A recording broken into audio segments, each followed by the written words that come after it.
नमस्कार दोस्तों, पीसीएस पाठशाला में आप सभी का स्वागत है। घटना चक्र टीजीटी पीजीटी नेट हिस्ट्री की यह आपकी 43वीं सीरीज है टीजीटी पीजीटी हिस्ट्री का। अगर इसके पहले का वीडियो नहीं देखे हैं तो प्लेलिस्ट में जाइएगा। घटना चक्र टीजीटी पीजीटी के नाम से प्लेलिस्ट बना हुआ है। एक और बात बताना चाहूँगा आप सभी लोगों से को कि 5500 वन लाइनर क्वेश्चन का रामबाण पीडीएफ है टीजीटी पीजीटी के लिए हिस्ट्री का। डाउनलोड कर सकते हैं, लिंक डिस्क्रिप्शन में दिया गया है। और 6000 क्वेश्चन का रामबाण पीडीएफ है टीजीटी पीजीटी नेट ज्योग्राफी का, उसका भी लिंक डिस्क्रिप्शन में है, डाउनलोड कर सकते हैं। डाउनलोड करने में सुविधा होगी तो हमारे व्हाट्सएप पर मैसेज कर सकते हैं। व्हाट्सएप नंबर डिस्क्रिप्शन में दिया गया है। एक बात और बताना चाहूँगा, हिस्ट्री ज्योग्राफी सिविक्स इकोनॉमी सबका आपको हैंड रिटन नोट्स का पीडीएफ मिल जाएगा टीजीटी पीजीटी नेट आदि के लिए। जिनको भी चाहिए हमारे व्हाट्सएप पर संपर्क कर लीजिएगा। जो भी मटेरियल है चार्जेबल है दोस्तों। आइए शुरुआत करते हैं। आज हम गुप्त एवं गुप्तोत्तर काल देखेंगे। तो देखिए, प्रशस्ति का अर्थ क्या है, प्रशस्ति का अर्थ क्या होता है ये आपको बताना है। तो क्या यह शिलालेख होता है या तांबे की तस्तरी होती है या धातु। देखिए, राजा की स्तुति होती है। प्रशस्ति का मतलब होता है राजा की स्तुति, मतलब प्रशंसा। टीजीटी परीक्षा में पूछा गया प्रश्न है।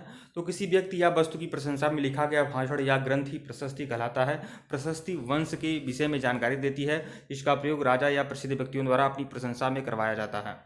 प्रश्न 2 देखिएगा, निम्नलिखित में से किसने सीलोन के बौद्ध राजा मेघवर्मन को बोध गया में विहार बनाने की अनुमति दी थी। तो समुद्रगुप्त ने अनुमति दिया था। टीजीटी परीक्षा में पूछा गया है।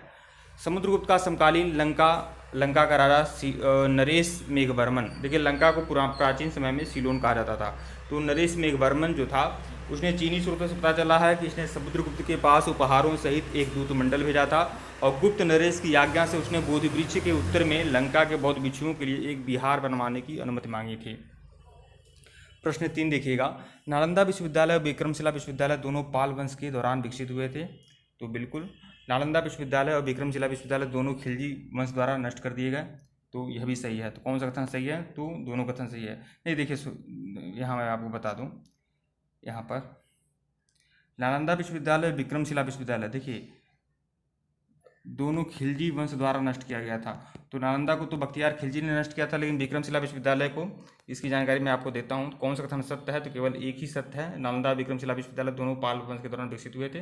देखिए यहाँ पर मैं आपको बता दूँ, यहाँ पर देखिए इसकी व्याख्या देखिएगा। नालंदा विश्वविद्यालय की स्थापना शक्रादित्य मतलब गुप्त शासक कुमार गुप्त ने किया था, जबकि विक्रमशिला विश्वविद्यालय की स्थापना धर्मपाल ने किया था। तथापि ये दोनों ही बौद्ध विश्वविद्यालय पाल वंश के शासनकाल में काफ़ी विकसित हुए थे, लेकिन इसकी स्थापना अलग अलग दो शासकों ने की थी। अतः प्रश्नगत कथन 1 जो है सही है। दूसरी ओर इन दोनों को 1193 में आसपास तुर्क आक्रांता मोहम्मद बख्तियार खिलजी द्वारा नष्ट किया गया था, न कि सल्तनत कालीन खिलजी वंश के द्वारा। प्रश्न 4 देखिएगा, पुष्यमित्र शुंग के बाद शासक कौन बना था? तो अग्निमित्र बना था। और अग्निमित्र के बाद कौन बनता है? वसुमित्र बनता है। पुष्यमित्र की मृत्यु के बाद उसका पुत्र अग्निमित्र शुंग वंश का राजा बना। उसके पिता के शासनकाल में यह विदिशा का उपराजा था, मतलब राज्यपाल था।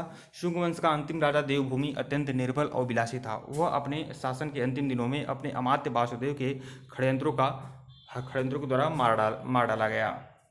प्रश्न 5 देखिएगा, ग्वालियर के निकट बाघ की गुफाएं निम्नलिखित में से किस युग की चित्रकला की प्रतिनिधित्व करती हैं? तो बाघ की जो गुफाएं हैं वह गुप्त युग की चित्रकला की प्रतिनिधित्व करती हैं। टीजीटी परीक्षा में पूछा गया प्रश्न है। गुप्त काल में गुफा चित्रांकन का दूसरा उदाहरण बाघ की गुफाएं हैं, जिनका विधि गुप्तकालीन है। इन गुफाओं के चित्र लोक जीवन से संबंधित हैं।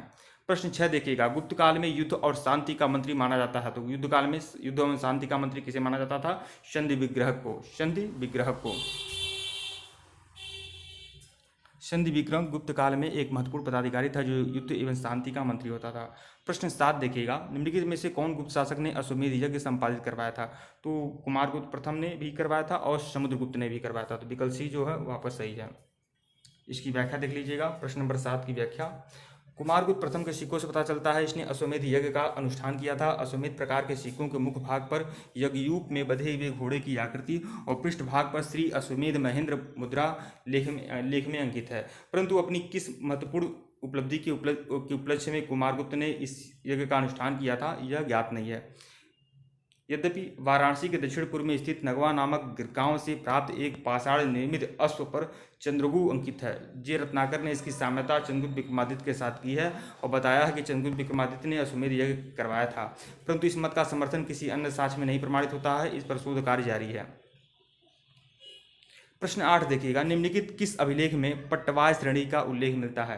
पट्टवाय श्रेणी का उल्लेख किसमें मिलता है? कुमारगुप्त के मंदसौर अभिलेख में शायद। हाँ, मंदसौर देखिए यहाँ पर पीजीटी परीक्षा में आया हुआ प्रश्न है। मंदसौर प्राचीन मालवा में स्थित है, जिसका नाम 10 पूर्व भी मिलता है।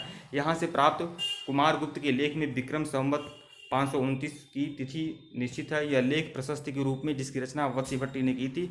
यह संस्कृत का प्रकांड विद्वान था। मंदसौर के लेख में पट्टवाय श्रेणी तथा इंदौर श्रेणी में तौलिक श्रेणी का उल्लेख है। देखिए, पट्टवाय श्रेणी मतलब रेशमी वस्तु बनाने वाले को पट्टवाय कहा जाता था, पट्टवाय श्रेणी के लोग होते थे। मंदसौर के लेख में पट्टवाय श्रेणी का उल्लेख है और इंदौर के लेख में तौलिक श्रेणी का उल्लेख है। प्रश्न 9 देखिएगा, निम्नलिखित में से किस स्रोत में मिहिर कुल को एक शैतान के अवतार के रूप में जाना गया है? तो चीनी स्रोत में मिहिर कुल को एक शैतान के अवतार के रूप में जाना जाता है। केबीएस पीजीटी परीक्षा में पूछा गया प्रश्न है। स्कंदगुप्त की मृत्यु के बाद हुडू के नेता तोरमाड़ और उसके पुत्र एवं उत्तराधिकारी मिहिर कुल ने गंगा घाटी पर पुनः अधिकार कर लिया।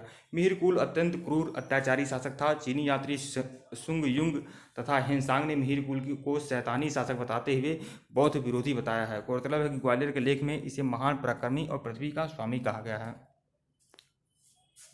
प्रश्न 10 देखिएगा, आसोपाई दृश्य निम्नलिखित की कला में चित्रित किया गया है। तो किस कला में चित्रित किया गया है आसोपाई दृश्य को? तो मथुरा कला में चित्रित किया गया है। केबीएस पीजीटी परीक्षा में पूछा गया प्रश्न है।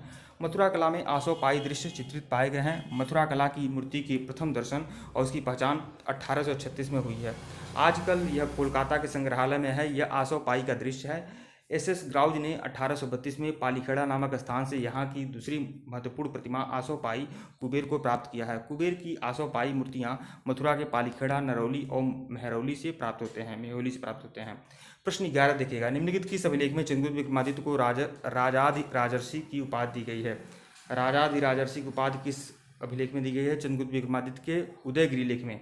चंद्रगुप्त विक्रमादित्य के उदयगिरि लेख में चंद्रगुप्त को राजाधिराजर्षि की उपाधि दी गई है। केबीएस पीजीटी परीक्षा में पूछा गया प्रश्न है। उदयगिरि गुहा लेख में चंद्रगुप्त विक्रमादित्य को राजाधिराजर्षि की उपाधि दी गई है। यह अभिलेख चंद्रगुप्त विक्रमादित्य के संधि विग्रह वीरसेन शैव का है। उदयगिरि का दूसरा गुहालेख चंद्रगुप्त के शासनिक महाराजा का है, जो कि मालवा का गवर्नर था। चंद्रगुप्त के अन्य नाम देवगुप्त, देवराज, देवश्री भी है। इसकी अन्य उपाधियाँ विक्रमांक, विक्रमादित्य, परम भागवत, साहसांक इत्यादि है।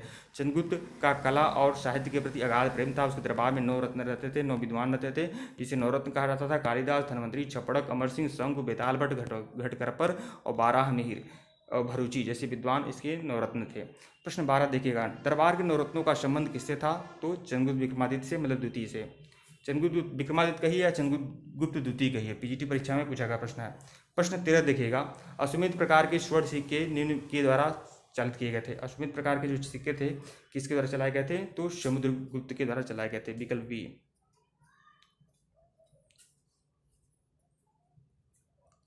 देखिए नहीं, बी में समुद्रगुप्त और कुमारगुप्त दोनों ने अश्वमेध की जगह किया था, तो दोनों के द्वारा चलाए गए थे। विकल्प डी।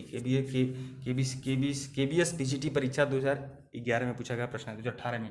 गुप्त वंश के प्रसिद्ध शासकों में समुद्रगुप्त और कुमारगुप्त प्रथम ने अश्वमेध प्रकार के स्वर्ण सिक्के चलाए थे। समुद्रगुप्त के अश्वमेध प्रकार के सिक्के के पूर्व भाग पर यज्ञ का घोड़ा और युग का अंकन है। पृष्ठ भाग पर राजा महिषी दत्त देवी की आकृति अंकित है। इस पर समुद्रगुप्त की उपाधि अश्वमेध पराक्रम अंकित है। यही एकमात्र प्रकार का सिक्का है जिस पर समुद्रगुप्त का अंकन नहीं हुआ है।